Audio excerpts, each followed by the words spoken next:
মহর্ষি পতঞ্জলির অষ্টাঙ্গ যোগের পঞ্চম ধাপ প্রত্যাহার।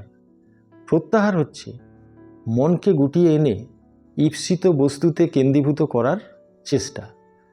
ইন্দ্রিয়গুলি যখন নিজ নিজ বিষয় ত্যাগ করিয়া চিত্তের স্বরূপ গ্রহণ করে তখন তাহাকে প্রত্যাহার বলে। মন যখন কোনো একটি বিষয়ে চিন্তায় রত থাকে তখন তাহাকে ওই বিষয় হইতে টানিয়া আনিয়া অন্য একটি বিষয়ে নিযুক্ত করার নাম প্রত্যাহার।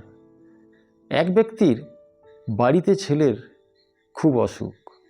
তিনি কেরানিগিরি অথবা শিক্ষকতা করিয়া তার জীবিকা নির্বাহ করেন। কাজের সময় তাহাকে বাড়ির চিন্তা হইতে মনকে তুলিয়া আনিয়া তাহার কর্তব্য কাজে নিযুক্ত রাখিতে হয়। এইরূপ প্রত্যেকের জীবনে সর্বদাই প্রত্যাহারের কাজ লক্ষ্য করা যায়।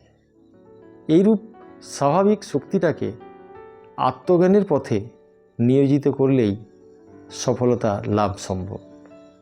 ধন্যবাদ।